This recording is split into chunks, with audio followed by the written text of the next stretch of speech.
Hello, this is David again. This time I'm going to be talking to you about our Second Amendment's rights. I stole this idea straight from the professor, and I hope he doesn't mind. It was on his list of suggestions, and I thought, all right, that's the one. Something I'm very passionate about. I've been really passionate about this my entire adult life. I personally carry a gun everywhere that I go, even when I'm preaching. And there's a good reason for that. I hope you give me an opportunity to explain all that to you. I don't know if we have very many liberals out there. Being a Christian school, normally Christian and liberal doesn't mix, but assuming that you are there, maybe you're in this camp of the more Christian pacifists. If that's the case, I really respect you, and but I'd like to make an argument for you.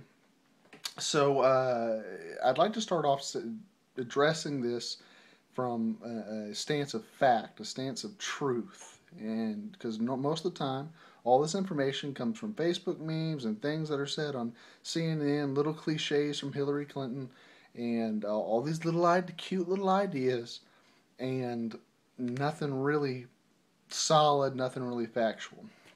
So let's start. Why do we have a Second Amendment? Well, you all learned in third grade social studies about the Revolutionary War, right? And what's the first thing that the British did?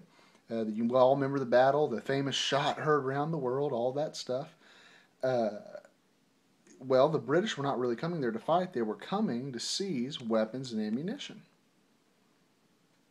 Why do they need weapons and ammunition? Because the colonists don't have access to weapons. Well, then there doesn't need to be a war, does there?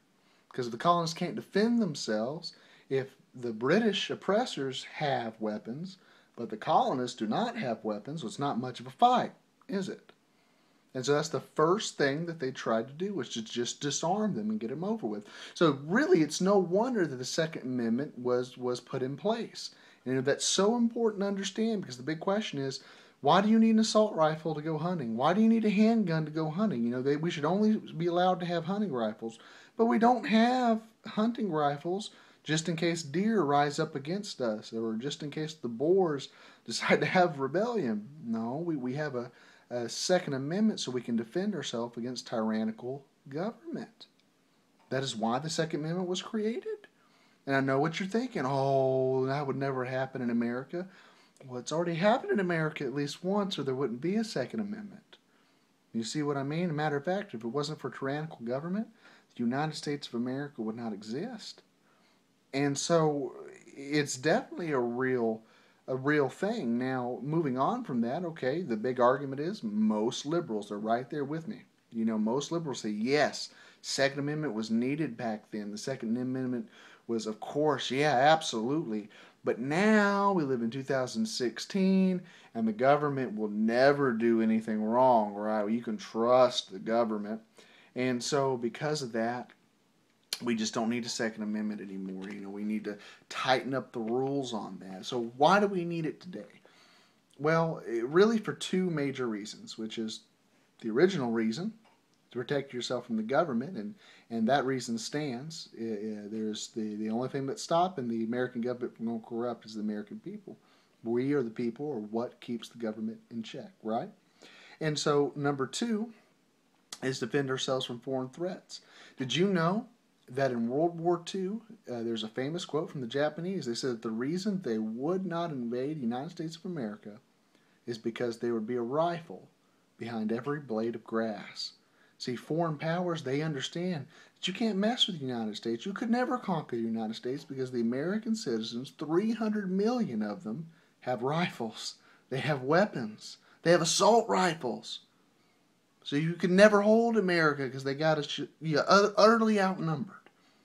And so you'd never be able to hold that place. So that's number two. And number three, or why we need it today, is for your personal defense. Did you know you can get on the computer and you can go to Wikipedia and you can type in the how many guns per capita, you know, list of the countries that have the highest guns per capita in order from the highest to the lowest. And not surprising, America has more guns per capita than any other nation, by far. Over 300 million guns, more guns than there are citizens. And so if you think about that, the liberal logic is that guns are the source of violence. If nobody had guns, then there wouldn't be any violence. If nobody had guns, there wouldn't be any murders. So the more guns, the more violence, right? That's the kind of common sense of the liberal. But let's talk about the common sense of reality. If you type in the murder rate, these two things should coincide. The country with the highest amount of guns should also have the highest rate of murder. So number one should be America. But if you will look at Wikipedia and just type it in, you'll find out that America's not number one. America's not number two. America is not number 5. America is not the top 10. America is not in the top 20. America is not in the top 40. America is not in the top 75. America is not in the top 80. America is 92. And the only reason that America is 92 is because of cities like Detroit and other liberal places where there are so strict gun laws that the only people that have guns are criminals. Because when you pass a law, only law-abiding citizens are going to obey it. There's a reason they call them outlaws. The mafia is not going to wake up one day and say, "Oh, guys, they said we ought to turn in our guns. Well, we better go do it. We better go turn them in. Guns are illegal now." The cartel's never done that. Good idea. Along those lines, we should also make heroin illegal. Maybe we could stop it then. You see what I'm trying to say here? Is that the only ones that would give up their guns in that situation are American citizens that are already obeying the law. The people that you don't have to worry about going on a shooting rampage anyway. See, all you're doing is taking away their ability to defend themselves. And think about this in a real situation. The average response time for a police officer in America is 10 minutes. So let's pretend that you don't have a gun because you don't believe in the Second Amendment. And so someone breaks into your house and you call the cops. It's going to be 10 minutes before they get there. 1 Mississippi. 2 Mississippi. 3 Mississippi. You think the cops are going to make it before that guy hurts you or hurts your family, hurts your babies?